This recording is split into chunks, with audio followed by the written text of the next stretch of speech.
La petite fille de Monsieur Lin de Philippe Claudel, aux éditions Stock. C'est un vieil homme, debout, à l'arrière d'un bateau. Il serre dans ses bras une valise légère et un nouveau-né, plus léger encore que la valise. Le vieil homme se nomme Monsieur Lin. Il est seul à savoir qu'il s'appelle ainsi, car tous ceux qui le savaient sont morts autour de lui. Debout à la poupe du bateau, il voit s'éloigner son pays, celui de ses ancêtres et de ses morts, tandis que dans ses bras l'enfant dort. Le pays s'éloigne, devient infiniment petit et Monsieur Lin le regarde disparaître à l'horizon, pendant des heures, malgré le vent qui souffle et le chahute comme une marionnette. Le voyage dure longtemps, des jours et des jours. Et tout ce temps, le vieil homme le passe à l'arrière du bateau, les yeux dans le sillage blanc qui finit par s'unir au ciel, à fouiller le lointain pour y chercher encore les rivages anéantis. Quand on veut le faire entrer dans sa cabine, il se laisse guider sans rien dire.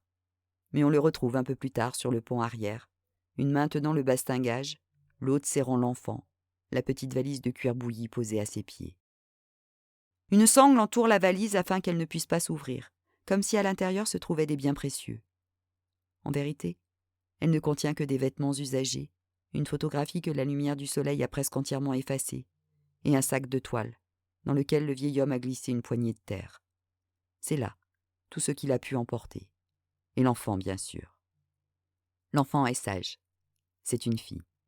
Elle avait 6 semaines lorsque M. Lin est monté à bord avec un nombre infini d'autres gens semblables à lui, des hommes et des femmes qui ont tout perdu, que l'on a regroupés à la hâte et qui se sont laissés faire. 6 semaines. C'est le temps que dure le voyage. Si bien que lorsque le bateau arrive à destination, la petite fille a déjà doublé le temps de sa vie. Quant au vieil homme, il a l'impression d'avoir vieilli d'1 siècle. Parfois, il murmure une chanson à la petite, toujours la même, et il voit les yeux du nourrisson s'ouvrir et sa bouche aussi. Il la regarde, et il aperçoit davantage que le visage d'une très jeune enfant.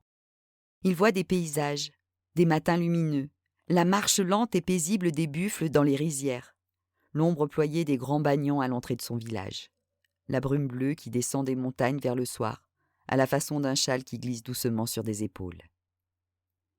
Le lait qu'il donne à l'enfant coule sur le bord de ses lèvres. Monsieur Lin n'a pas l'habitude encore. Il est maladroit.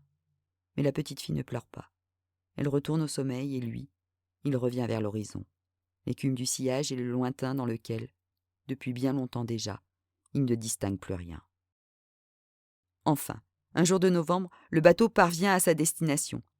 Mais le vieil homme ne veut pas en descendre. Quitter le bateau, c'est quitter vraiment ce qui le rattache encore à sa terre. 2 femmes alors le mènent avec des gestes doux vers le quai, comme s'il était malade. Il fait très froid, le ciel est couvert. Monsieur Lin respire l'odeur du pays nouveau. Il ne sent rien, il n'y a aucune odeur. C'est un pays sans odeur. Il serre l'enfant plus encore contre lui, chante la chanson à son oreille. En vérité, c'est aussi pour lui-même qu'il la chante, pour entendre sa propre voix et la musique de sa langue. Monsieur Lin et l'enfant ne sont pas seuls sur le quai.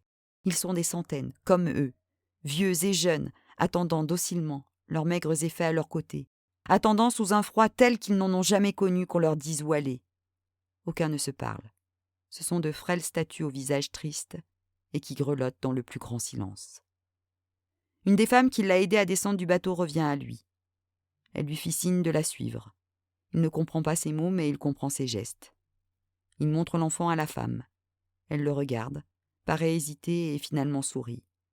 Il se met en marche et la suit. Les parents de l'enfant étaient les enfants de Monsieur Lin. Le père de l'enfant était son fils.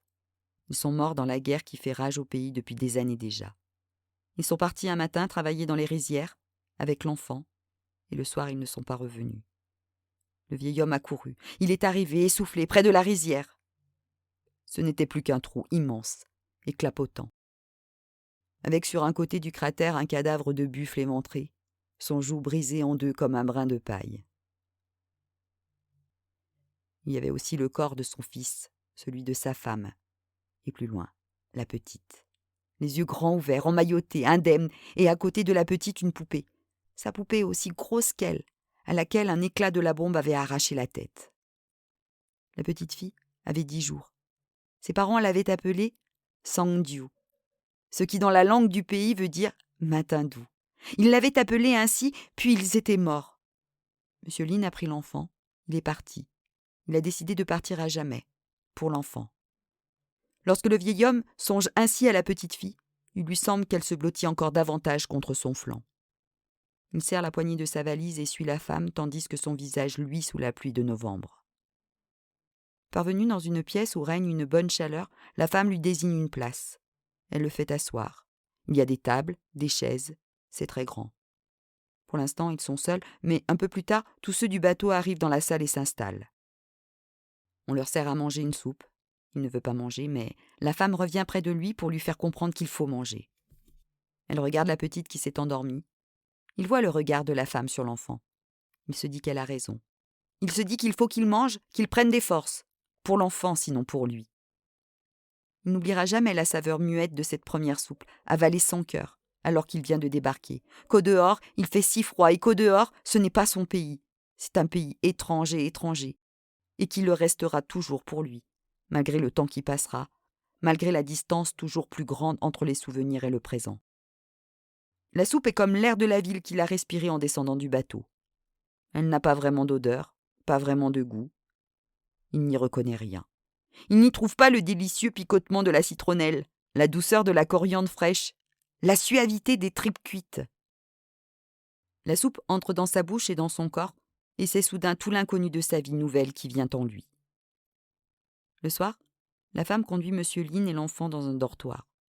L'endroit est propre et spacieux. 2 familles de réfugiés y sont déjà installées depuis 3 semaines. Elles ont pris leurs habitudes et leur aise. Elles se connaissent pour être originaires de la même province du Sud. Ensemble, elles ont fui, dérivé longtemps sur une épave avant d'être recueillies à bord d'un vrai bateau. Il y a 2 hommes, jeunes. L'un a une femme, l'autre 2. Les enfants au nombre de 11 sont bruyants et joyeux. Tous regardent le vieil homme comme un gêneur, et le nourrisson qu'il porte avec des yeux étonnés, un peu hostiles. M. Lin sent qu'il les dérange. Malgré tout, il se force à lui faire bon accueil, s'incline devant lui, l'appelle oncle, comme c'est la coutume.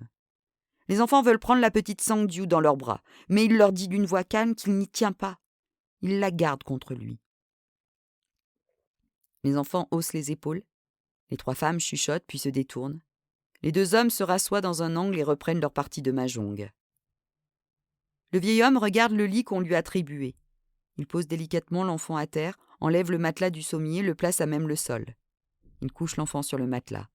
Enfin, il s'allonge à côté d'elle, tout habillé, tenant dans sa main la poignée de sa valise. Il ferme les yeux.